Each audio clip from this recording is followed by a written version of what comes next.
हरे कृष्ण। हम यह शरीर नहीं है। देहि नित्यम अवध्यज्यम देहे सर्वस्व भारत तस्मात् सर्वाणि भूतानि न तम शोषि द्रुम अर्हसि। हे भरत के वंशज अर्थात अर्जुन, जो शरीर में रहता है यह शाश्वत है और उसे कभी नहीं मारा जा सकता। इसलिए तुम्हें किसी भी प्राणी के लिए शोक करने की आवश्यकता नहीं है। ये भगवत गीता में भगवान दूसरे अध्याय के 30वें श्लोक में बता रहे हैं कि हमें किसी के लिए शोक करने की कोई आवश्यकता नहीं है। आत्म साक्षात्कार में सबसे पहला कदम शरीर से अलग अपनी पहचान का एहसास करना है, तभी इसको आत्म साक्षात्कार कहते हैं। मैं यह शरीर नहीं हूँ बल्कि आत्मा हूँ। यह उस व्यक्ति के लिए एक आवश्यक अनुभूति है जो मृत्यु को पार करना चाहता है और उससे परे आध्यात्मिक दुनिया में प्रवेश करना चाहता है। यह केवल यह कहने की बात है नहीं है कि मैं यह शरीर नहीं हूँ, बल्कि वास्तव में इसी साकार करने की बात है, इसको समझने की बात है। यह उतना सरल नहीं है जितना पहले लग सकता है। यद्यपि हम ये शरीर नहीं है बल्कि शुद्ध चेतना है अर्थात आत्मा है, फिर भी किसी न किसी तरह से हम शारीरिक पोषक के भीतर आच्छादित हो गए हैं। यदि हम वास्तव में मृत्यु से परे खुशी और स्वतंत्रता चाहते हैं तो हमें खुशी को स्थापित करना होगा और शुद्ध चेतना के रूप में अपनी संवैधानिक स्थिति में बने रहना होगा। संवैधानिक स्थिति में बने रहना होगा। शारीरिक अवधारणा में रहते हुए खुशी के बारे में हमारी धारणा प्रलाप में पड़े व्यक्ति की तरह है। कुछ दार्शनिकों का दावा है कि शारीरिक पहचान की इस भ्रामक स्थिति को सभी कार्यों से दूर रहकर ठीक किया जाना चाहिए। चूँकि ये भौतिक गतिविधियां हमारे लिए संकट का स्रोत रही है, उनका दावा है कि हमें वास्तव में इन गतिविधियों को बंद कर देना चाहिए। उनकी पूर्णता की पराकाष्ठा एक प्रकार के बौद्ध निर्वाण में होती है, जिसमें कई भी गतिविधियां नहीं की जाती हैं। बुद्ध का मानना था कि भौतिक तत्वों से संयोजन के कारण यह शरीर अस्तित्व में आया है और किसी तरह अगर इन भौतिक तत्वों को अलग जा नष्ट कर दिया जाए तो दुख का कारण दूर हो जाता है। यदि कर वसूलने वाले हमें बहुत अधिक कठिनाई देते हैं क्योंकि हमारे पास एक बड़ा घर है, तो एक सरल उपाय यह है कि घर को नष्ट कर दिया जाए। हालांकि भगवत गीता इंगित करते हैं कि वह भौतिक शरीर ही सब कुछ नहीं है। यह धारणा गलत है। भगवत गीता स्वयं कह रहे हैं भौतिक तत्व के एक संयोजन से परे आत्मा है और उस आत्मा का लक्षण चेतना है। जो चेतना शरीर में चल रहा है, बोल रहा है, खा रहे, चेतना को नकारा नहीं जा सकता। चेतना के बिना शरीर मृत शरीर है। जैसे ही शरीर से चेतना हट जाएगी, ना मुंह बोलेगा, ना आँख देखेगी, ना कान सुनेंगे। एक बच्चा इसे समझ सकता है। यह सत्य है कि शरीर की सजीवता के लिए चेतना नितांत आवश्यकता है। यह चेतना क्या है? जैसे गर्मी या धुआं अग्नि या लक्षण है, ऐसे ही चेतना आत्मा का लक्षण है। आत्मा या स्वयं की ऊर्जा चेतना के आकार में उत्पन्न होती है। दरअसल चेतना यह साबित करती है कि आत्मा मौजूद है। यह न केवल भगवत गीता का दर्शन है बल्कि संपूर्ण वैदिक साहित्य का निष्कर्ष है। श्री शंकराचार्य जी निर्विशेषवादी अनुयायी, साथ ही भगवान श्री कृष्ण से शिष्य उत्तराधिकार का अनुसरण करने वाले वैष्णव आत्मा के तथ्यात्मक अस्तित्व को स्वीकार करते हैं, लेकिन बौद्ध दार्शनिक नहीं करते हैं। बौद्धों का तर्क है कि एक निश्चित स्तर पर पदार्थों का संयोजन चेतना उत्पन्न करता है लेकिन यह तर्क इस तथ्य से खारिज हो जाता है कि यद्यपि हमारे पास पदार्थ के सभी घटक उपलब्ध हो सकता है, हम उनसे चेतना उत्पन्न नहीं कर सकते हैं। एक मृत व्यक्ति में सभी भौतिक तत्व मौजूद हो सकता है, लेकिन हम उस व्यक्ति को पुनर्जीवित नहीं कर सकते। यह शरीर कोई मशीन की तरह नहीं है। जब किसी मशीन का कोई पार्ट्स खराब हो जाता है तो उसे बदला जा सकता है और मशीन फिर से काम करने लगती है। लेकिन जब शरीर खराब हो जाता है और चेतना शरीर छोड़ देता है, अर्थात आत्मा शरीर को छोड़ देते हैं, तो टूटे हुए पार्ट्स को बदलने और चेतना को फिर से जीवंत करने की कोई संभावना नहीं होती है।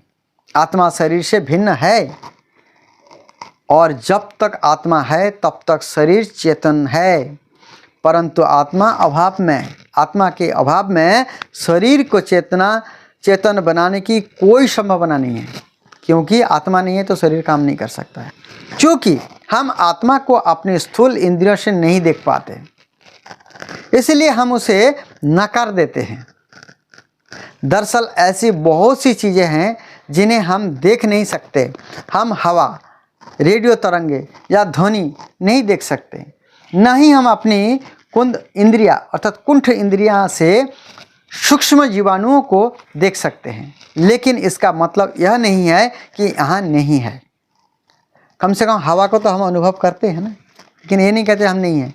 सूक्ष्मदर्शी और अन्य उपकरणों की सहायता से बहुत से चीज़ें देखी जा सकती है, जो अनुवीक्षण यंत्र वगैरह है, जिन्हें पहले अपूर्ण इंद्रियों ने नकार दिया था, सिर्फ इसलिए कि आत्मा जो आकार से में परमाणु है, अर्थात बहुत सूक्ष्म है, अभी तक इंद्रियां या उपकरणों द्वारा नहीं देखी गई है।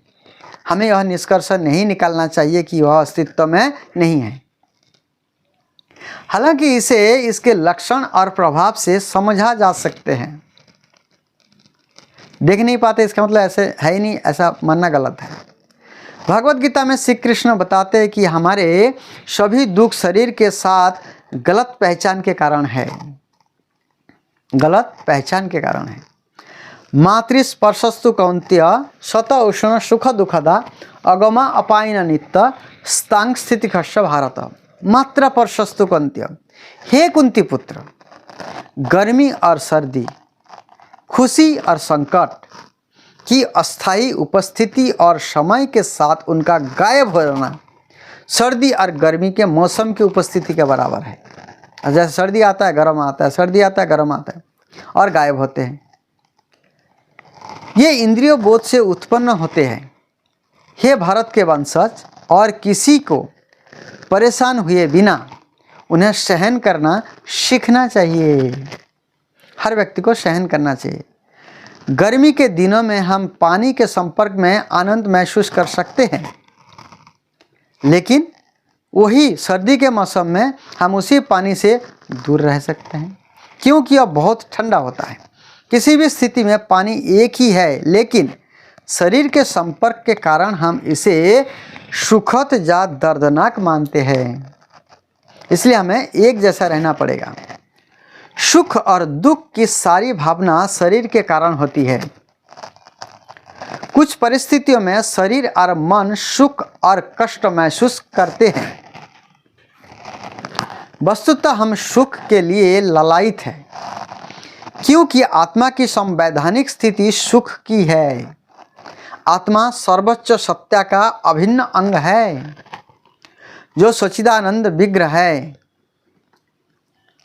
ज्ञान, आनंद और अनंत काल का अवतार वास्तव में कृष्ण नाम ही, जो गौर सांप्रदायिक है, का अर्थ है सबसे बड़ा आनंद।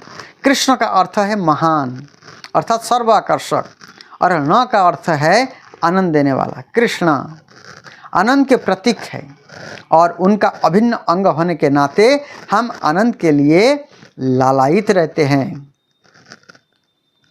समुद्र के पानी की एक बूंद में समुद्र के सभी गुण होते हैं, और हम हालांकि सर्वोच्च संपूर्ण के सूक्ष्म कण होते हैं, लेकिन हम सूक्ष्म है, भगवान बृहत है।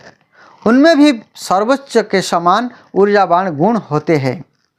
परमाणु आत्मा हालांकि इतनी छोटी है, पूरे शरीर को कई अद्भुत तरीके से कार्य करने के लिए प्रेरित कर रही है।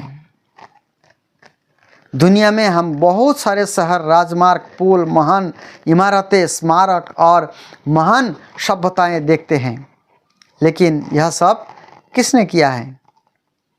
यह सब शरीर के भीतर सूक्ष्म आत्मा की चिंगारी द्वारा किया जाता है। लोग सोचते हैं मैं बना रहा हूँ, ये वैज्ञानिक बना रहा है, वो भी तो आत्मा ही है, भगवान का ही अंश है, तभी तो बना पा रहे। यदि ऐसी अद्भुत चीज़ें सूक्ष्म आत्मा की चिंगारी द्वारा की जा सकती है, तो हम कल्पना भी नहीं कर सकते कि सर्वोच्च आत्मा द्वारा पूरा किया जा सकता है। सारा संसार भगवान ने बनाया, कोई बहुत बड़ा आश्चर्य नहीं।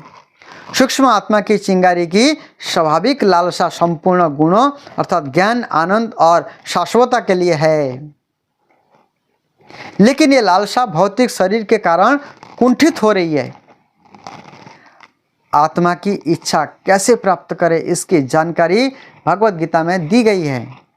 हमें भगवत गीता पढ़ना पड़ेगा, जानकारी लेनी पड़ेगी, तभी हम भी भगवान की शरण में आ पाएंगे।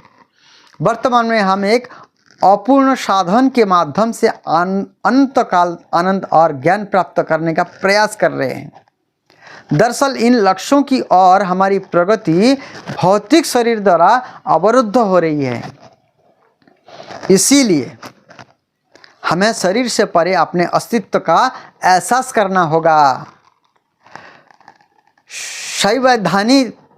सैद्धांतिक ज्ञान की इस काम नहीं आएगा। जो सैद्धांतिक ज्ञान है, हमें स्वयं को शरीर के स्वामी के रूप में सदैव अलग रखना है, सेवक के रूप में नहीं।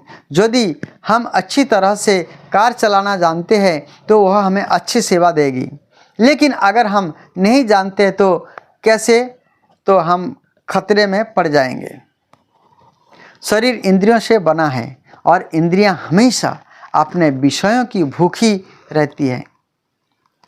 आंखें एक खूबसूरत इंसान को देखती है और हमसे कहती है ओह एक खूबसूरत लड़की है, एक खूबसूरत लड़का है, चलो देखते हैं। कान हमें बता रहे हैं ओह बहुत अच्छा संगीत है, चलो इसे सुनते हैं, सुनते चले। जीभ कह रही है ओह स्वादिष्ट व्यंजन वाला एक बहुत अच्छा रेस्टोरेंट है, आप चले। इस प्रकार इंद्रियां हमें एक स्थान से दूसरे स्थान तक खींच रही है और इसी कारण हम भ्रमित हैं।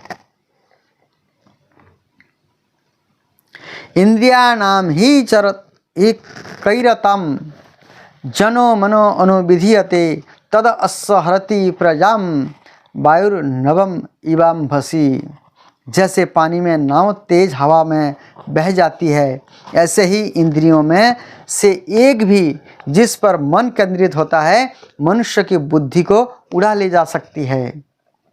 भगवत गीता के दूसरा अध्याय के 67वां श्लोक में भगवान कह रहे हैं यह आवश्यक है कि हम इंद्रियों पर नियंत्रण करना सीखें। गोस्वामी नाम उस व्यक्ति को दिया जाता है जिसने इंद्रियों पर काबू पाना सीख लिया है, जो अपने इंद्रियों को बस में रखता है, उसको गोस्वामी कहते हैं। गो का मतलब होता है इंद्रियां, गो का अर्थ होता है इंद्रियां, और स्वामी का अर्थ होता है जो उसका नियंत्रक, मालिक होते हैं, जो अपने इंद्रियों को मालिक संभालते हैं। गोस्वामी माना जाना चाहिए जो अपने इंद्रियों के स्वामी हैं। कृष्ण इंगित करते हैं कि जो व्यक्ति मायावी भौतिक शरीर की पहचान करता है वो स्वयं को आत्मा के रूप में अपनी उचित पहचान में स्थापित नहीं कर सकता है। शारीरिक सुख टिमटिमाता और मादक है और उसकी क्षणिक प्रकृति के कारण हम वास्तव में इसका आनंद नहीं ले सकते हैं। वास्तविक सुख आत्मा का है, शरीर का नहीं। हमें अपने जीवन को इसी प्रकार ढालना होगा कि हम शारीरिक सुखों से विचलित ना हो, चाहे सुख हो चाहे दुख हो एक समान रहें। यदि किसी तरह हमारा ध्यान भटका दिया जाए तो हमारे लिए अपनी चेतना को शरीर से परे उसकी वास्तविक पहचान में स्थापित करना संभव नहीं है। भोगैश्वर्य प्रसक्तानां तयापहित चेतसम व्यवसायत्मिका बुद्धि समाधौ न विधीयते। ये भगवान कह रहे हैं, त्रैगुण्य विषय वेदा निस्त्रगुण्य भावार्जुन निर्दंध नित्य सत्तस्थ निर्जोग क्षेम आत्मवान। अर्थात जो भी लोग इंद्रिय भोग और भौतिक ऐश्वर्य से बहुत अधिक जुड़े हुए हैं अर्थात आसक्त हैं, और जो ऐसी चीज़ों से भ्रमित है, उनके मन में भगवान की भक्ति के लिए दृढ़ संकल्प नहीं होता है, वो कभी भगवान के भजन नहीं कर सकते हैं। वेद भौतिक प्रकृति के 3 गुण के विषय से संबंधित है। हे अर्जुन, इन विधाओं से ऊपर उठो, तीनों गुणों से ऊपर उठो, उन सभी से परे रहो, सभी द्वंद्वों से लाभ और सुरक्षा की सभी चिंताओं से मुक्त हो जाओ और स्वयं में स्थित हो जाओ। अपने आप को पहचान में रखो, इससे आप विचलित मत हो जाओ, इसको अपने बस में रखो। वेद शब्द का अर्थ है ज्ञान की पुस्तक। ज्ञान की कई पुस्तकें हैं जो देश, जनसंख्या, पर्यावरण आदि के अनुसार भिन्न भिन्न होती है। भारत में ज्ञान की पुस्तकों को वेद कहा जाता है। पश्चिम में इन्हें ओल्ड टेस्टमेंट और न्यू टेस्टमेंट कहा जाता है।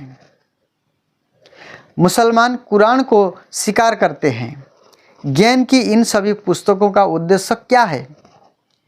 ये हमें शुद्ध आत्मा के रूप में हमारी स्थिति को समझाने के लिए, प्रशिक्षित करने के लिए है, लेकिन हम इसका लाभ नहीं उठाते।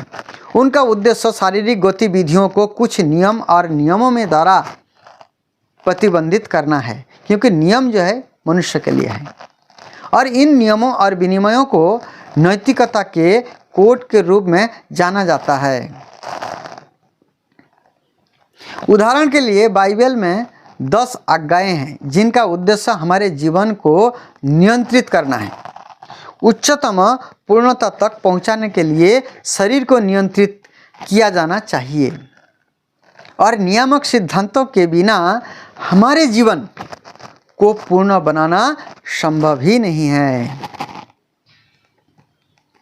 नियामक सिद्धांत अलग अलग देशों में या हर धर्म ग्रंथ में अलग अलग हो सकते हैं, लेकिन इससे कोई फर्क नहीं पड़ता, क्योंकि ये समय और परिस्थितियों और लोगों की मानसिकता के अनुसार बताए जाते हैं।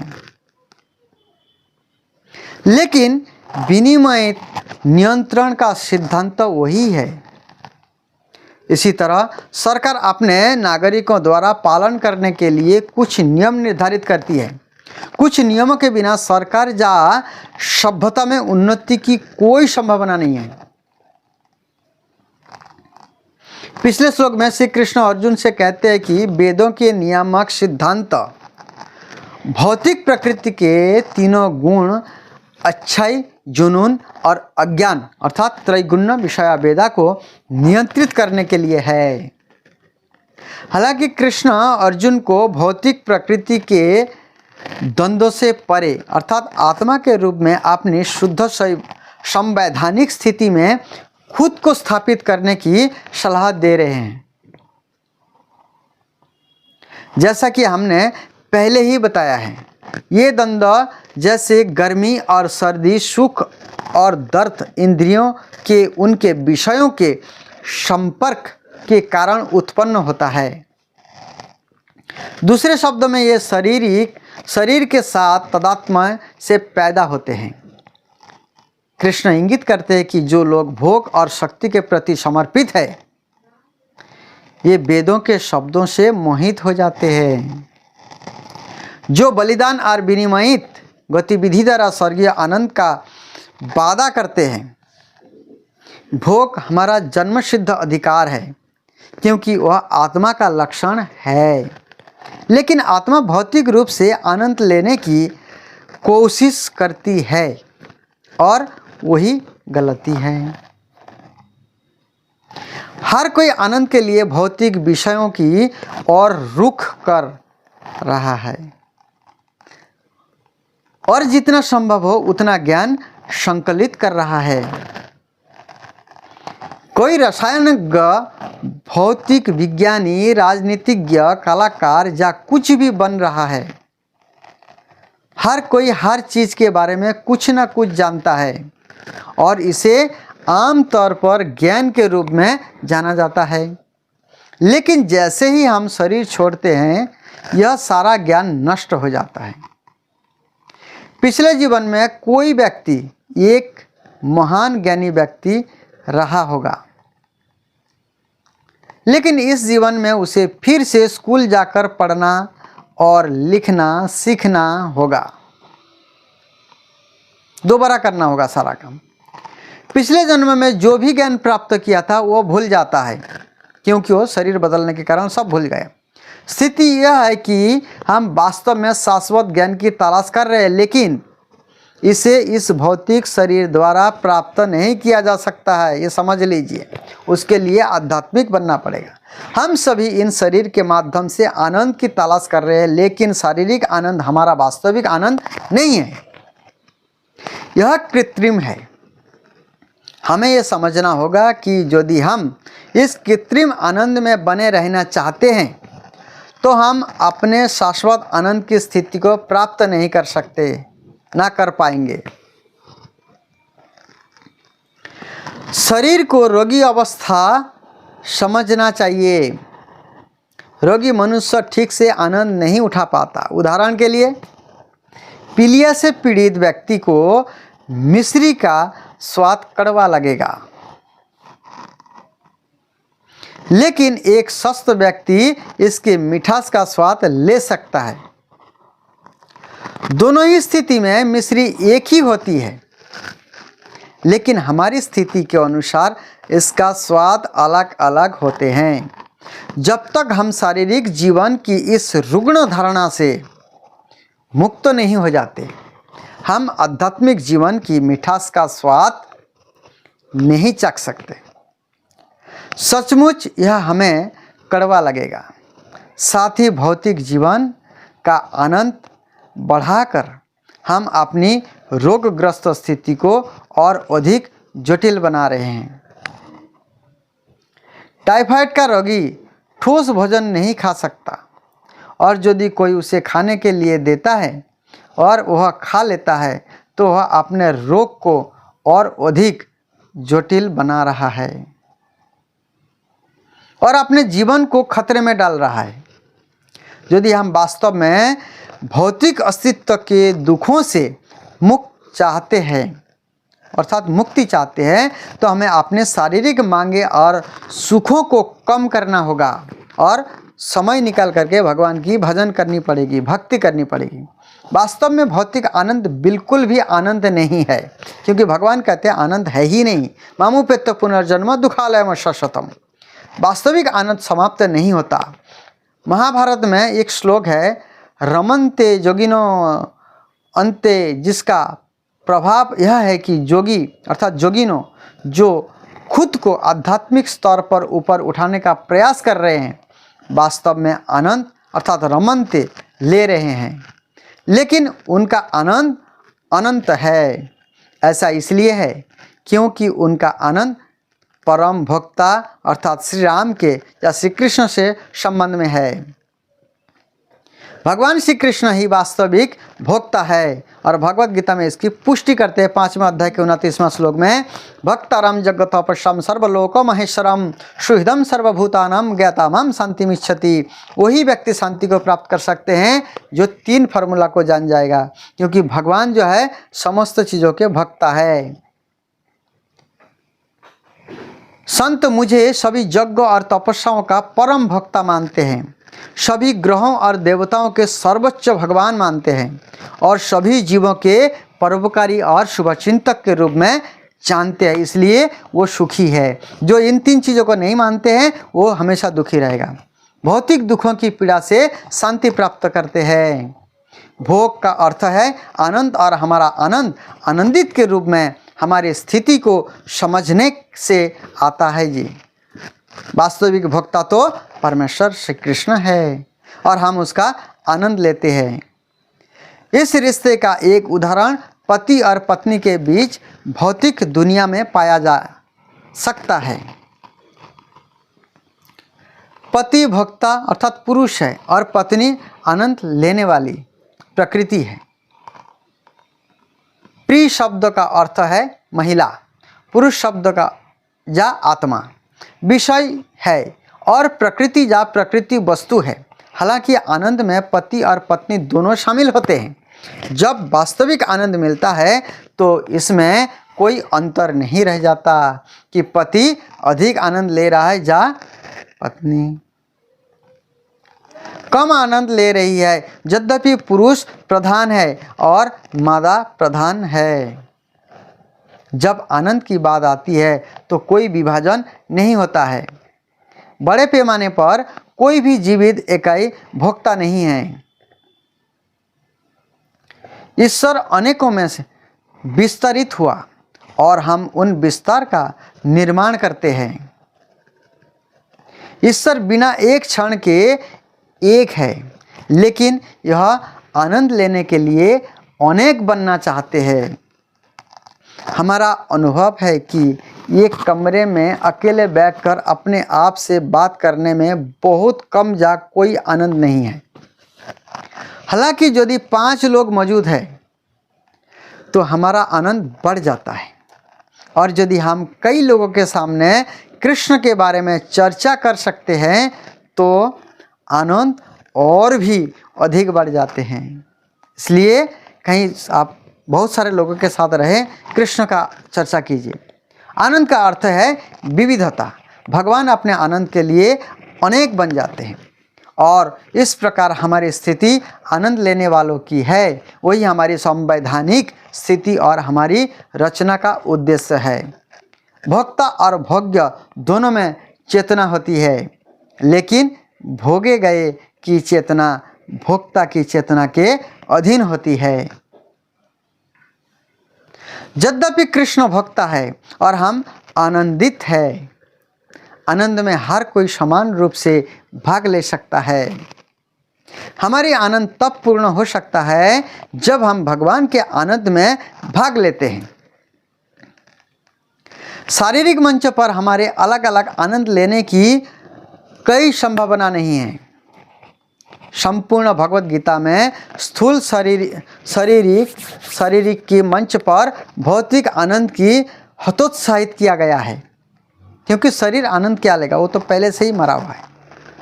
आत्मा है तभी वो कार्य कर पाते। मात्र स्पर्शस्तु कौन्त्य शीत उष्ण सुख दुखदा अगमा पाइन नित्य स्तांग स्थिति खस्व भारत।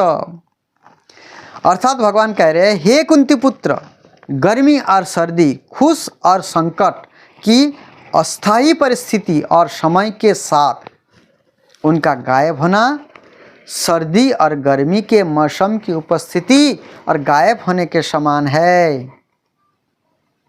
ये इंद्रिय बोध से उत्पन्न होते हैं। हे भरत के वंशज, और किसी को परेशान हुए बिना उन्हें सहन करना सीखना चाहिए। भगवत गीता के 2 अध्याय के 14वां श्लोक में भगवान कह रहे हैं। स्थूल भौतिक शरीर प्रकृति के गुणों की परस्पर क्रिया का परिणाम है और इसका विनाश निश्चित है। एक दिन अंत हो जाएगा। अंत बंता इमे देहा नित्य शक्ता शरीरिना अनाशिना अप्रमेयस्य तस्मत् युद्धस्य भारत। केवल अविनाशी अथा और शाश्वत जीव का भौतिक शरीर ही विनाश के अधीन है। इसीलिए हे भारत के वंशज, लड़ो। 2 अध्याय के 18वां श्लोक में। इसलिए श्री कृष्ण हमें अस्तित्व की शारीरिक अवधारणा को पार करने और हमारे वास्तविक आध्यात्मिक जीवन को प्राप्त करने के लिए प्रोत्साहित करते हैं।